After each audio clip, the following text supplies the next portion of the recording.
এই পৃথিবীর জমিনে এমন কোনো মানুষ নাই যে নাকি আল্লাহকে ভালোবাসে না।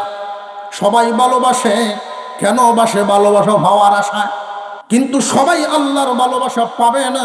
পাবে শুধু একটা রাস্তা। আপনি জানায় দেন, ফাত্তাবিউনি, আমাকে অনুসরণ করো।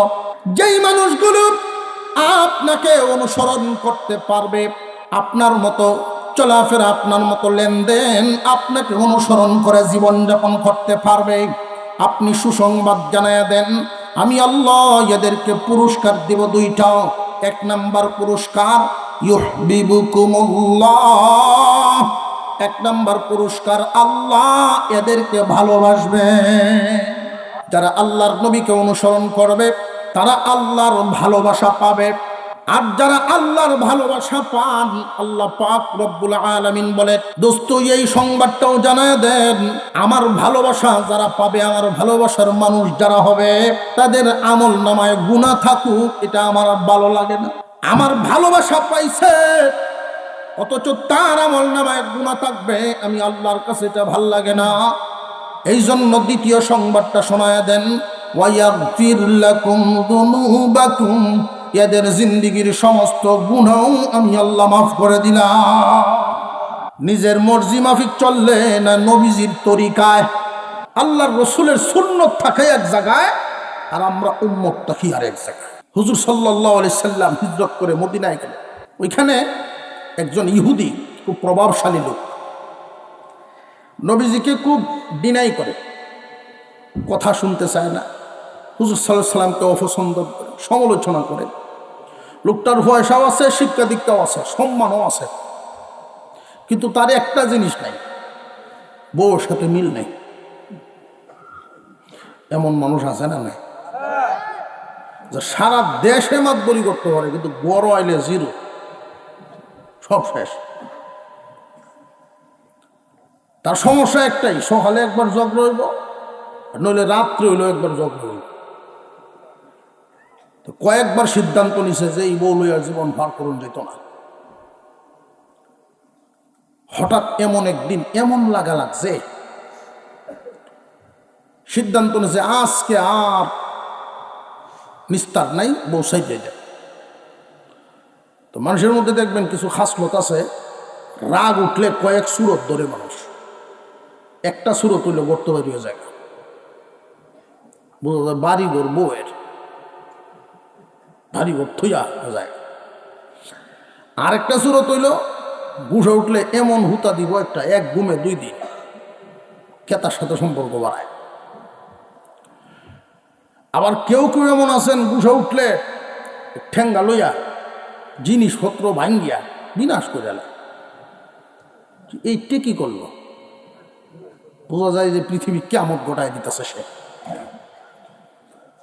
আরেক দল মানুষ বুঝে উঠলে কোনো জিনিস ভাঙ্গে না, যার সাথে লাগছে, কথা বুঝাইতেছে, হ্যাঁ না? তো এই লোকের অভ্যাস ছিল বুঝে উঠলে বাড়ির তো বাইরে বাজারও যেত, আর নবীজি সাল্লাল্লাহু আলাইহি সাল্লামের কথা শুনতো না। নবীজি বিরোধী, আল্লাহর রাসূল বিরোধী, ইসলাম বিরোধী, ইহুদি লোক।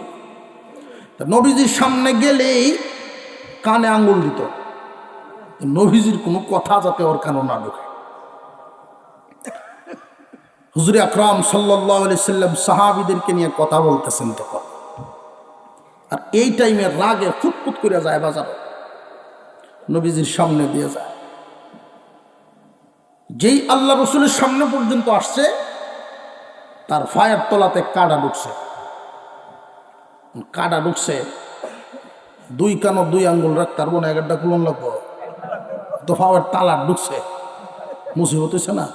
আর এমন একটা জায়গা তাই আর ঢুকছে, তখন কান ও আঙ্গুল দেওয়ার সময় আঙ্গুলটা সরাইছে, সরাই কাঁটাটা খুললে আবার দেখছে ঠিকই। এই যে একটু ফাঁক হয়েছে, নবীজির ছোট্ট একটা কথা তার কানে গিয়ে বাড়ি গেছে। কেউ যদি স্বামী স্ত্রীতে মিল চাও, এক প্লেটে খানা খাও। ওয়াজটা কি খুব লম্বা না ছোট ওয়াজ? বাজারও যায় আর চিন্তা করে, এইটা কি কইল আজকের এই কথা, এটা দিয়ে আমার ওয়াজ, এটা তো হের ওয়াজ। মনে মনে সিদ্ধান্ত তো নিছে ঠিকই যে সংসার তারে লিয়ে করতো না, তো শেষ মাসে একটা পরীক্ষা করে দেয় দেখি বড় একটা তালাক যাওয়া বাড়িতে লয়ে গেছে। তো বিবি সব খালি থাল দেয় ফিরি কার্য তো কয়েকবার হয়েছে, বহুত কার্য হইল, তাল আনতে তো দেখছি না কোনো। রাত্রে খাওয়ার টাইম হয়েছে, ভাত বাড়িয়ে দেয়া অন্যজনের বলাইছে যে বলেন ভাত খাওয়ার জন্য। উনি করেন না আমি তারে থুয়ে খাইতাম না, এক প্লেটও খাইয়া, তার সাথে যদি এক থালো খাইতাম বাড়িতে খায়া বলে খাইতাম না। খবর কইসে করে কর্মচারী আপনার সাথে বলে এক তালো খাইব, হ্যাঁ বাব লাগতো না তো তা সকালে যে মাইডা দিছে আমার।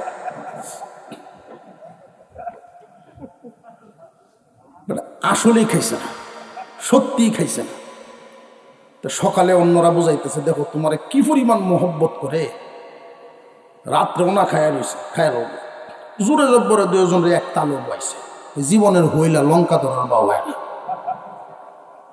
জীবনের হইলে বের লাগতো একটু প্রথম প্রথম যে কোনো আমল একটু হইলা যদি কেউ দৈরে বান্ধে মসজিদও নেই তেও দেখবেন খালি তাই তুই হবো, কেউ নি দেখতেছে তারে সরম হরে আল্লাহর হয়েছে শর্মা।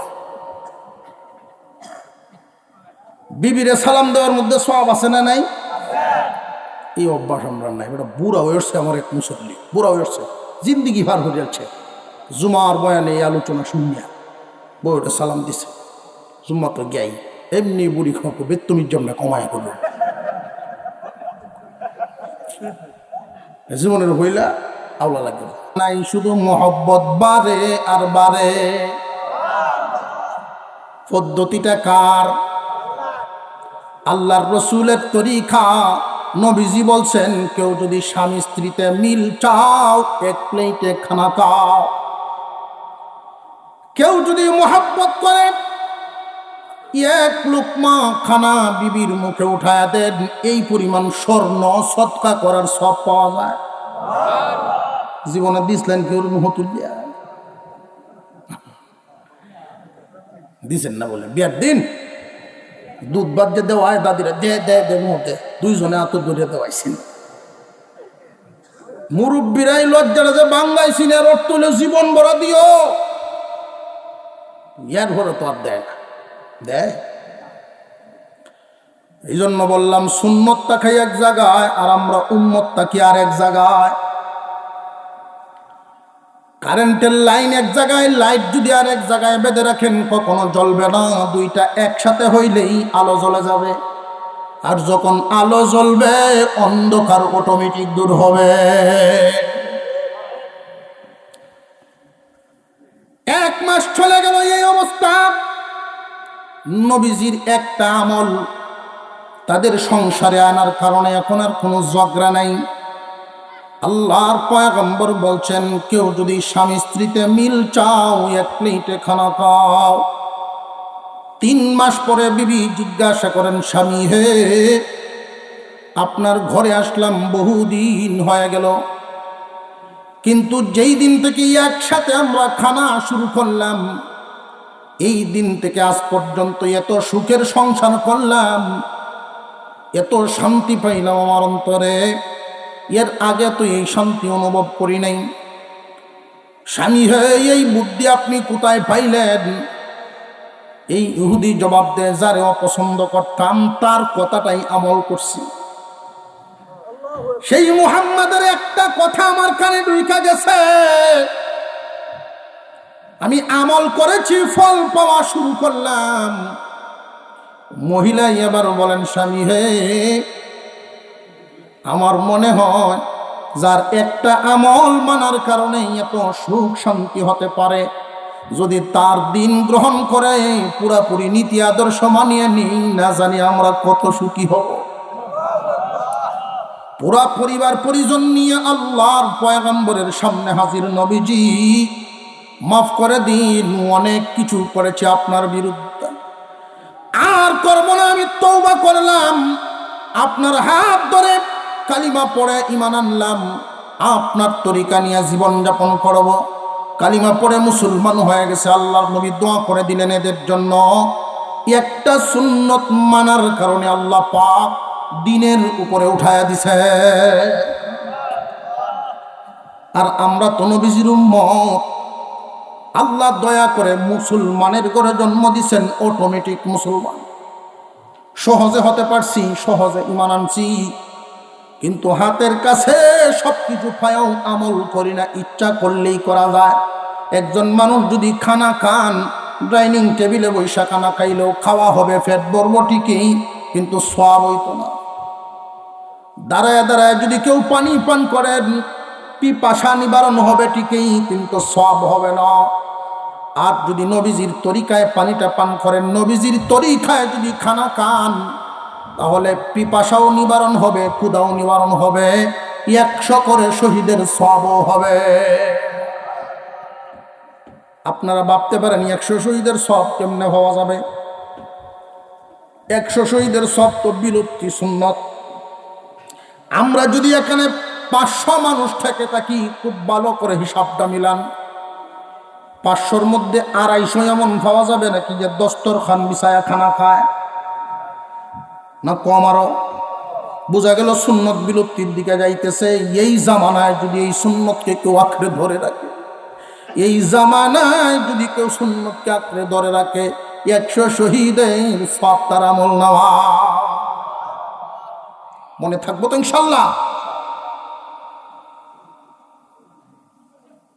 2টা ফজিলত পাওয়া যাবে। 1 নাম্বার আল্লাহর ভালোবাসা, 2 নাম্বার আল্লাহর ক্ষমা, জিন্দেগির গুনাহ মাফ করে দেওয়া।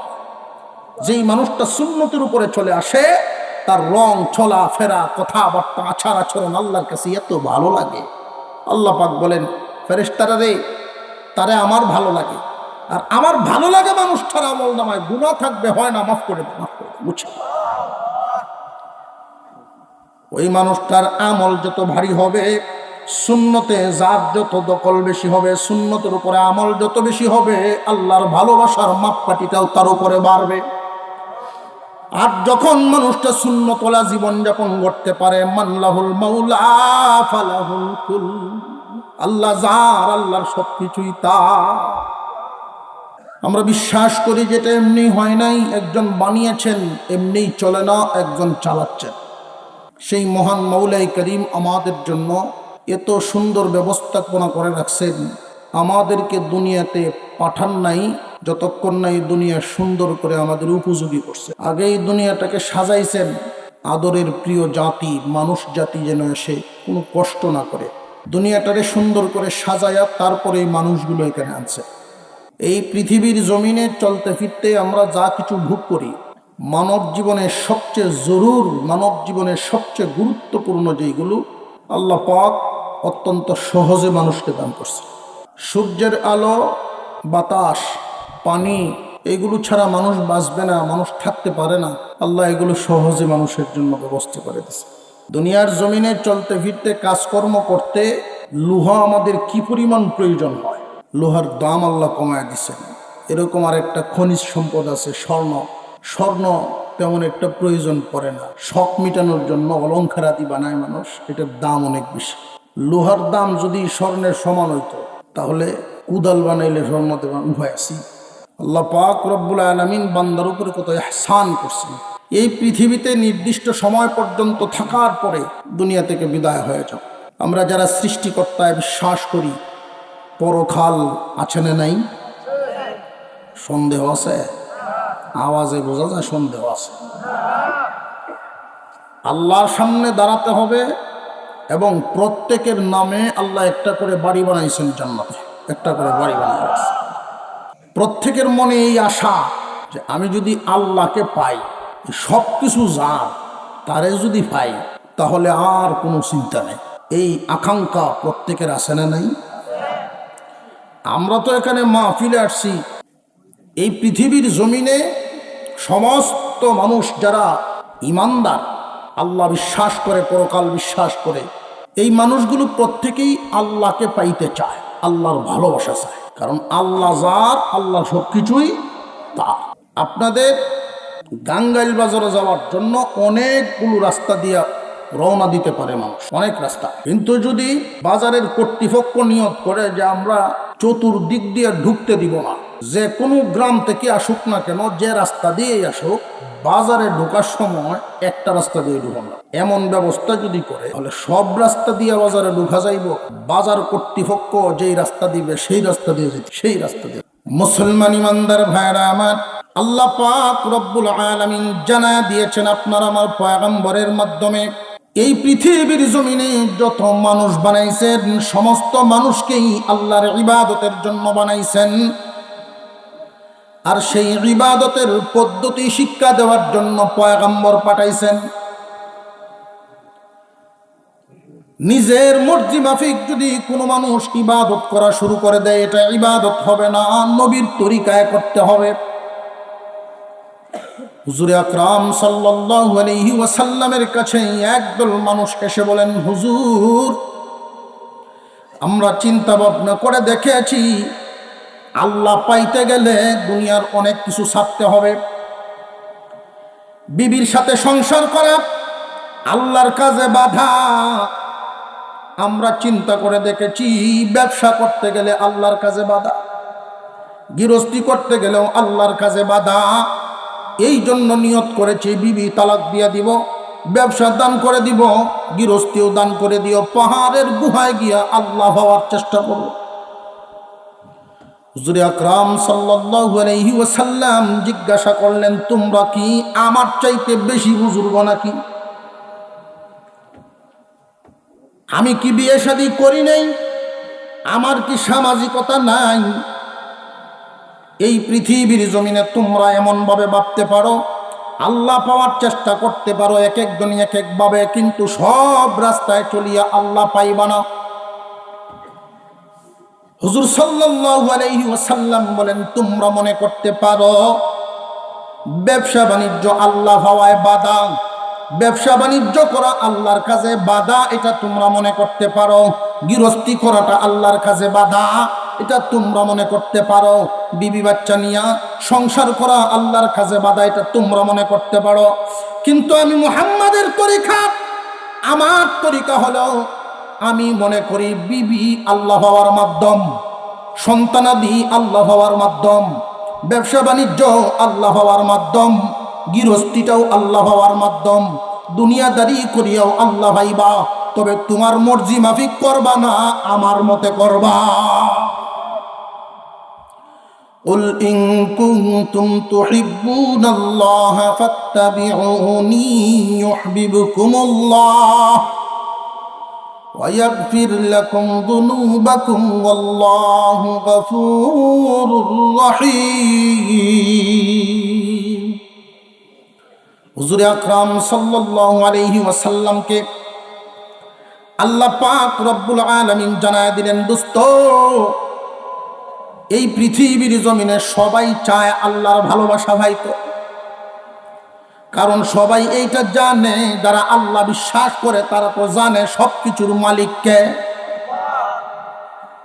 জবান বন্ধ করে বলেছে, আমাকে মনে করতেছে চাচা কইছে, আমি আর কইলাম ডাকি, ভাই সবাই কইছে, এটি তো আমার চলে।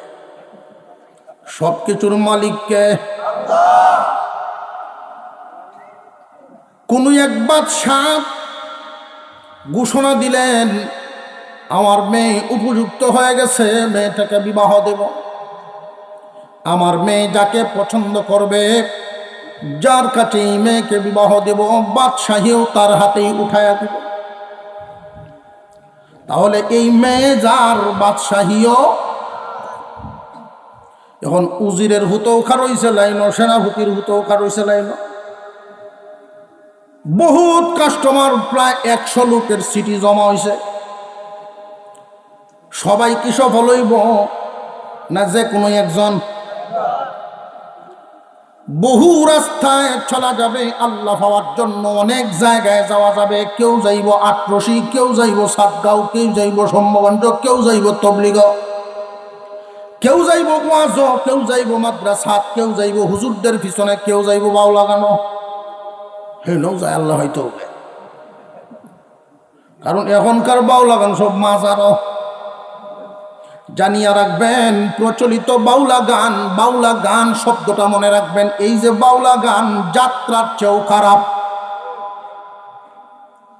ঠিক আওয়াজে বোঝা যায় সবার বুঝে আইছে না।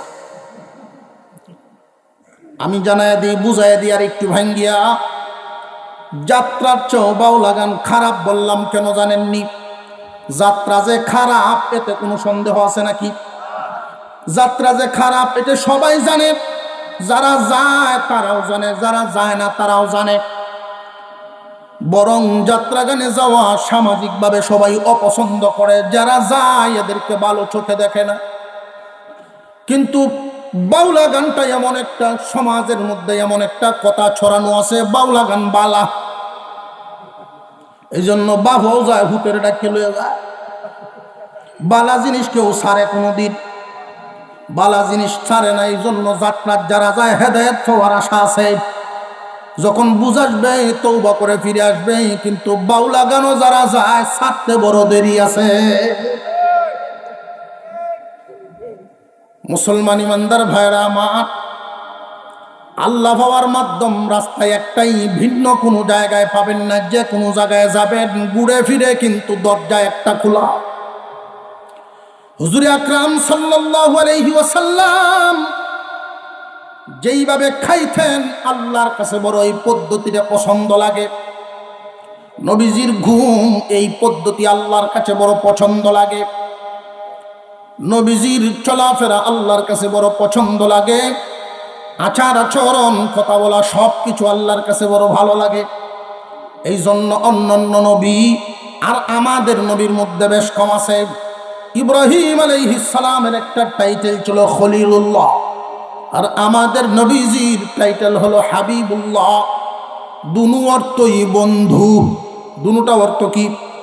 আল্লাহর বন্ধু। কিন্তু দুই অর্থের মধ্যে অনেক বেশ কম। খলিলুল্লাহ এমন বন্ধুর নাম যেই বন্ধু আল্লাহকে খুশি করার জন্য জীবনে সব কিছু করেছেন, আল্লাহকে খুশি করার চেষ্টায় থাকেন।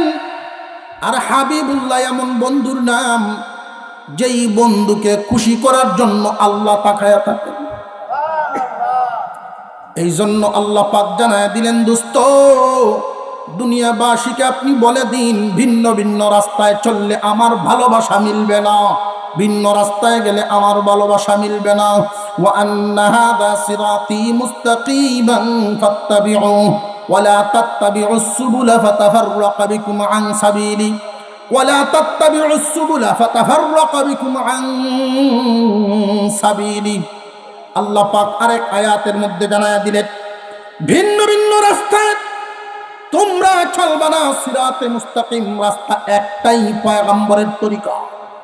হুজুর আকরাম সাল্লাল্লাহু আলাইহি ওয়াসাল্লামের সাথে যদি তোমার আমল মিলিয়া যায়, নিজে জানেন না, আলেমদেরকে জিজ্ঞাসা করবেন, একটা একটা করে আমল শিখে যাইবেন। নবীজি কেমনে খাইতেন কোনো আলেমের কাছ থেকে একদিন শিখবেন, পরের দিন বাস্তবায়ন শুরু হয়ে যাবে। যেই মানুষটা একটা একটা করে আমল শিখতে শিখতে যখন বাস্তবায়ন করে ফেলে, কোনো একটা সময় এমন চলে আসবে তার সমস্ত সুন্নত তার দখলে চলে আসবে, সুন্নতি জিন্দিগি হয়ে যাবে। ওই মানুষটার জীবনটাই সুন্নতওয়ালা জীবন হয়ে যাবে।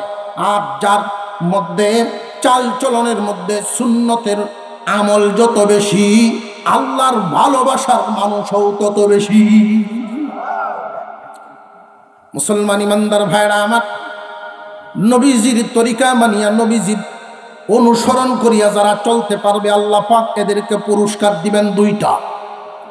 এই আয়াতের মধ্যে আল্লাহ পাক রব্বুল আলামিন বলেন, কুল ইন কুনতুম তুহিব্বুনাল্লাহা ফাত্তাবিউনি ইউহিব্বুকুমুল্লাহ ওয়া ইয়াগফির লাকুম যুনুবাকুম ওয়াল্লাহু গফুরুর রহিম।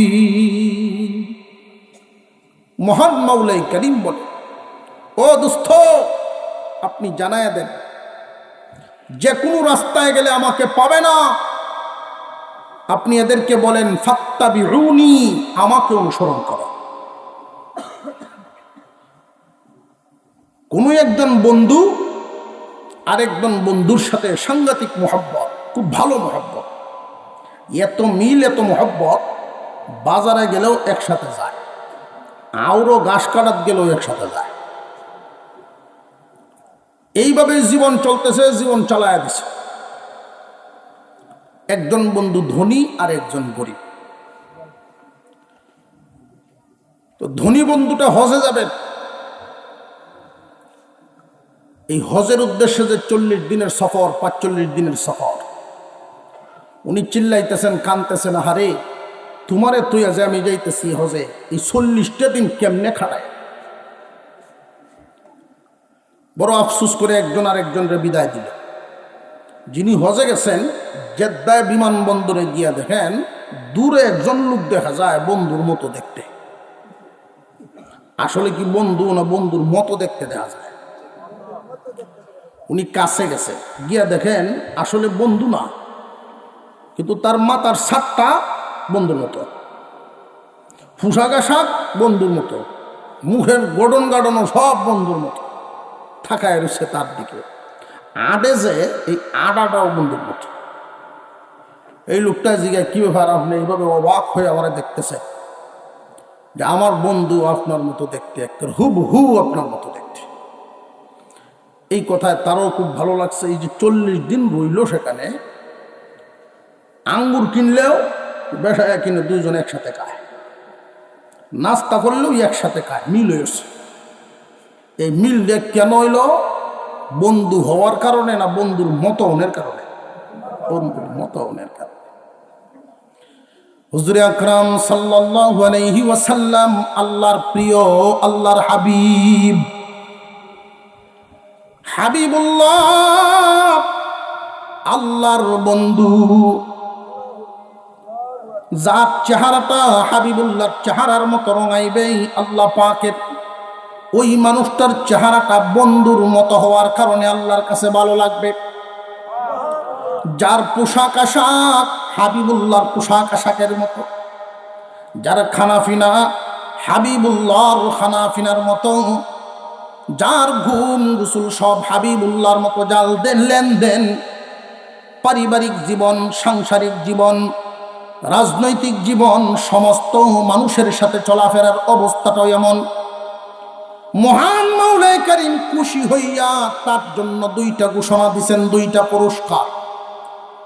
আল্লাহর পয়গম্বরকে আল্লাহ পাক জানায় দিলেন, দোস্ত, যারা আমার ভালোবাসা চায়, গাঞ্জা খুর যারা গাঞ্জা খায়, তারাও দাবি করবে আমি আল্লাহকে ভালোবাসি। কাতিয়ার সাহেব রহমতুল্লাহি আলাইহি প্রায় সময়টা বলতেন, আল্লাহ যার, আল্লাহ সবই তার। বিপদে পড়ে গেছেন, গাড়ির তেল নাই, গাড়ি বন্ধ হয়ে গেছে, ফাগার থেকে পানি লয়ে গাড়ি নিতে বসে, স্টার্ট দাও, ড্রাইভার কাঁদতেছে, ট্যাঙ্কিটা নষ্ট হইব, লাড়ি দিয়ে দিছে বাড়ি, তুই জানাস নষ্ট হইব, স্টার্ট দিছে, চলছে তো চলছে। আল্লাহ যার, আল্লাহ সবই তার। তো আমরা এই সুন্নত আর ইসলামটা শুধু মসজিদের ভিতরে নিতাম চাই, আর মনে করি যে সুন্নত যা আছে সব মৌলবীরাই পালন করবো, আর কেউ লাগতো না। করেনি না করে না? মহিলারা জিগাইলে যে কি গো বাথরুম যে ব্যবহার করো ঢিলা, কোনো ঢিলা কি তা ঢিলাই ছিল না, এই বিটে যদি আপনার গুলি ফিটাটি বানায়, অবস্থাটা কি তৈরি? রান্না বান্না করলে অবস্থাটা কি? খুব খেয়াল করা। আর এগুলো এই এক মাহফিলে শিখাইয়া দেওয়া সম্ভব না। আমি আপনাদেরকে একটা পরামর্শ দিয়ে বিদায় নিচ্ছি। পরামর্শটা হলো, আল্লাহ তাআলার এক নিয়ামত, আপনাদের এই এলাকার কৃতি সন্তান আল্লাহ ওয়ালাদের সাথে সহবতে আইসা অনেক উঁচা মাকাম তৈরি করে নিছেন। হজরতুল আল্লাম হজরত মাওলানা আমরুল্লাহ সাহেব দামাত বরকাতুহুল আলিয়া, এই সমস্ত উলামায়ে কেরামের সাথে যখন আপনার তাল্লুক বেড়ে যাবে, সম্পর্ক বেড়ে যাবে, আসা যাওয়া বেড়ে যাবে, তখন আপনার চলা ফেরা, উঠা বসা ওনার নজরে পড়বে, একটা একটা একটা একটা করে আস্তে আস্তে ঠিক হয়ে যাবে। এইভাবে আস্তে আস্তে যখন ঠিক হবে, পুরো জিন্দেগি সুন্নত ওয়ালা জিন্দেগি হয়ে যাবে। আল্লাহ পাক যেন আমাদেরকে আমলের তৌফিক দান করেন, বলুন আমিন।